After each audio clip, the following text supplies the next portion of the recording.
തമ്പി, ഞങ്ങള് എനിക്ക് മനസ്സിലാവും. നിങ്ങൾ വല്ലതും കഴിച്ചോ? വരൂ.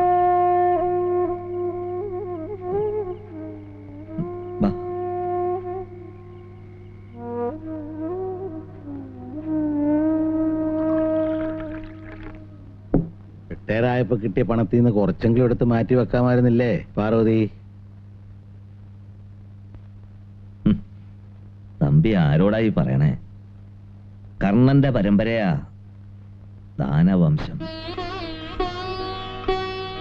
തറവാട് തീരെഴുതി കൊടുത്ത് പടിയിറങ്ങിയപ്പോ പിടിച്ചേൽപ്പിക്കാൻ ഒരു പെങ്കൊച്ചുണ്ടെന്ന് ഓർക്കാമായിരുന്നു.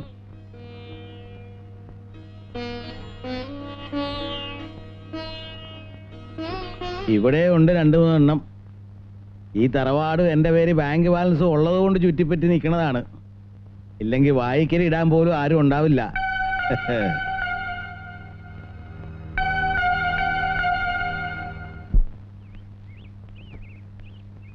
എനിക്കെന്തോ ഇതങ്ങോട്ട് മനസ്സിൽ പിടിക്കുന്നില്ല.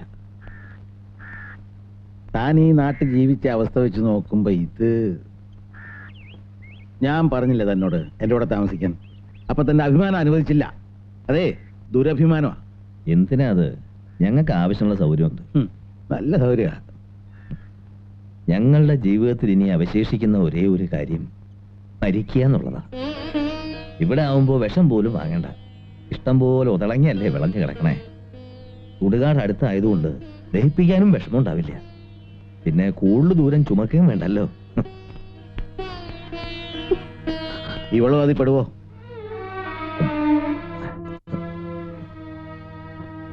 എടോ, ജീവിച്ചിരിക്കുന്നവർ ഒരിക്കൽ മരിക്കും. പക്ഷെ മരിക്കാൻ വേണ്ടി ജീവിക്കരുത്. മുളകത്ത് വയ്ക്കോ.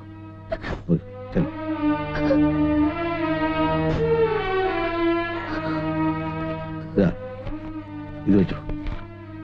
വേണ്ട തമ്പി. എന്താവശ്യം ഉണ്ടെങ്കിലും എന്നോട് ചോദിക്കാം.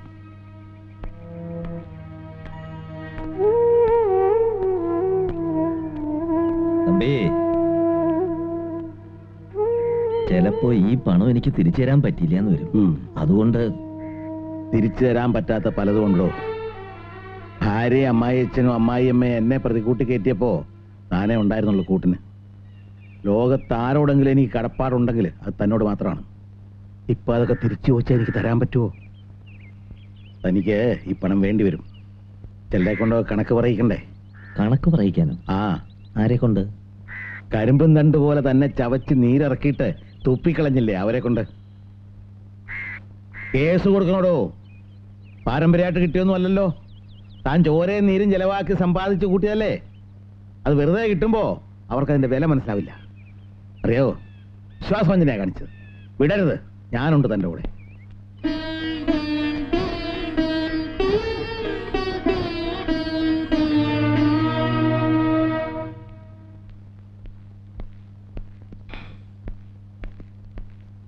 അങ്ങോട്ട് കൊടുക്ക.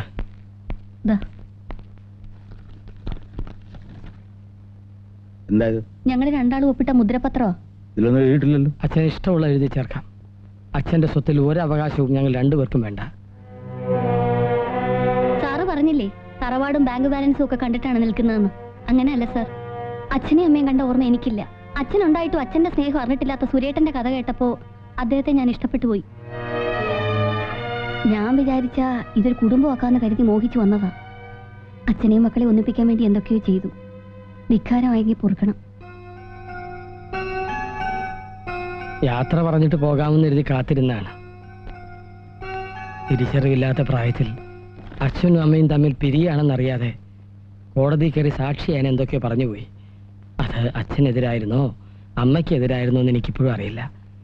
ഇപ്പോ ഇതിന് ഞാൻ വെറും ഒരു സാക്ഷി മാത്രമാണ്. ഇനിയെങ്കിലും സാക്ഷികളെ ശിക്ഷിക്കരുത് അച്ഛാ. ഉപദേശമല്ല, അപേക്ഷയാണ്. ഞങ്ങൾ ഇറങ്ങട്ടെ. വിളിച്ചാ വിളി കേൾക്കണ ദൂരത്ത് ഞങ്ങളുണ്ട്. മകനും മരുമകളും ആണെന്ന് കരുതി എപ്പോ വന്നാലും സ്വീകരിക്കാൻ ഞങ്ങൾ തയ്യാറാ. പിന്നൊരു കാര്യം, അവിടെ സാപ്പാടിന് പൈസ വാങ്ങില്ല. അച്ഛനും അനിയനും ഫ്രീ. വന്നേ.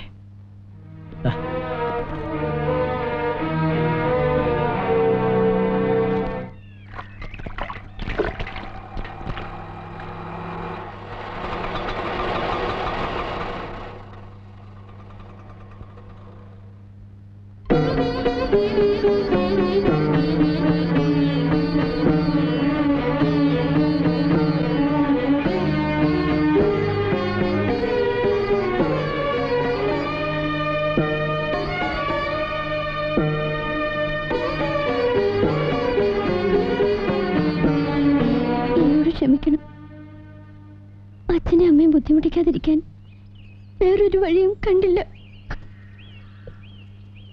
പക്ഷെ താലി കെട്ടും മുമ്പേ ഒരു കാര്യം ഞാൻ രാജേട്ടനോട് പറഞ്ഞിട്ടുണ്ട്. കഞ്ഞിയായാലും ചോറായാലും കഴിക്കണേ പാതി എൻ്റെ അച്ഛനും അമ്മയ്ക്കും കൊടുക്കണമെന്ന്. അങ്കിളെ, പെട്ടെന്നൊരു തീരുമാനം എടുത്തതിൽ പൊറുക്കണം.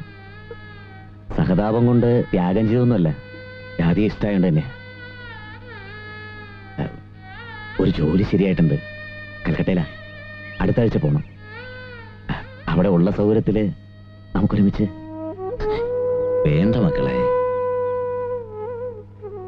ഞങ്ങളുടെ മനസ്സിലെ ഒരു വലിയ തീയാ നീ കെടുത്തിയത്. അത് തന്നെ ഒരു വലിയ കാര്യമല്ലേ? സന്തോഷമേ ഉള്ളൂ. പക്ഷേ എന്റെ കുഞ്ഞിന് ഒന്നും കൊടുക്കാൻ പറ്റില്ലല്ലോ എന്ന് ഓർക്കുമ്പോ.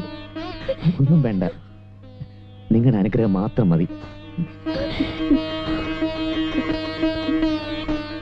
നന്നായി വരും, നന്നായി വരും. അറുട്ടിയെ, മക്കളെ അതോട്ട് വിളിക്കേ. അല്ല, അച്ഛനെ ഒന്ന് കാണണം. പിന്നെ ഏട്ടനെ ഏട്ടത്തിയമ്മേ. പോയിട്ട് വരാം. ഓ, വാ. ചെല്ലു മോളെ, ചെല്ല്.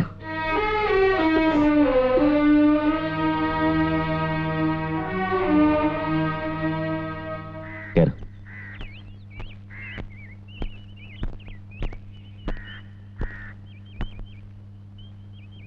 അങ്ങോട്ട് വരികയായിരുന്നു, ഇനിയിപ്പോ അതിന്റെ ആവശ്യമില്ലല്ലോ.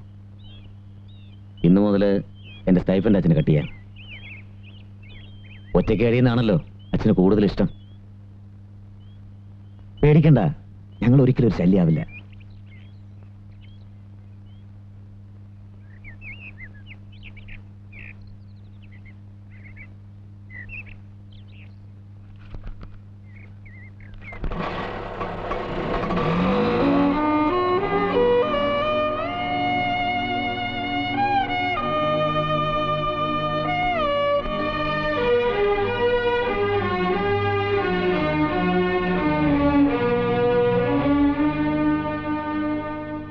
അയ്യോ, സ്വല്പം ഒന്ന് ഔട്ട് ഓഫ് ഫോക്കസ് ആയി.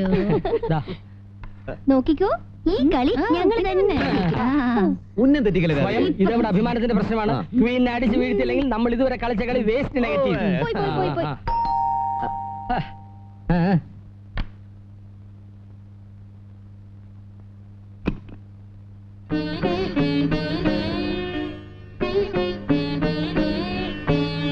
എന്റെ യാതൊരുവിധ സ്വത്തുക്കളും ആവശ്യമില്ലെന്ന് പറഞ്ഞ് മുദ്രപത്രത്തിൽ ഒപ്പിട്ട് വെച്ചിട്ട് തറവാട്ടിൽ നിന്നൊരു പെണ്ണ് ഇറങ്ങിപ്പോന്നു.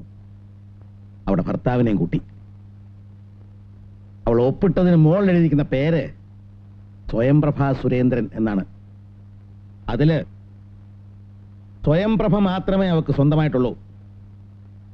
ബാക്കിയുള്ള സുരേന്ദ്രൻ എന്റെ സ്വത്താണ്, എന്റെ മകനാണ്, എന്റെ രക്തമാണ്. എന്റെ സ്വത്തുക്കളൊന്നും വേണ്ടെന്ന് പറഞ്ഞവള് എന്റെ സ്വത്തായ മകനെയും വേണ്ടെന്ന് പറഞ്ഞ് ഇതിലെഴുതി ഒപ്പിട്ട് തരാൻ തയ്യാറാണോ? അച്ഛാ, അവള് പറയട്ടെ. സ്വയംപ്രഭ സുരേന്ദ്രനായി തറവാട്ടിലേക്ക് വലതുകാലെടുത്ത് വെച്ച് അനുഗ്രഹം വാങ്ങാൻ വന്നപ്പോ സാറ് പറഞ്ഞു അച്ഛൻ, അമ്മ, മക്കള്, ഭാര്യ ഈ വക സ്വന്തം ബന്ധങ്ങളൊന്നും ഇല്ലാന്ന്. ഇപ്പൊ പറയണു സുരേട്ടൻ സാറിന്റെ മകനാണെന്ന്. സാർ ഇപ്പൊ പറഞ്ഞത് ആത്മാർത്ഥമായിട്ടാണെങ്കിൽ സ്നേഹം എന്തെന്ന് അറിഞ്ഞിട്ടില്ലാത്ത സുരേട്ടനും എന്റെ അനിയനും ഒരു അച്ഛന്റെ സ്നേഹം തിരിച്ചു കിട്ടുമെങ്കിൽ സുരേട്ടന്റെ ഭാര്യ എന്നുള്ള സ്ഥാനം ഒഴിയാൻ ഞാൻ തയ്യാറാണ്. ആ മുദ്രപത്രം ഇങ്ങ് തരൂ.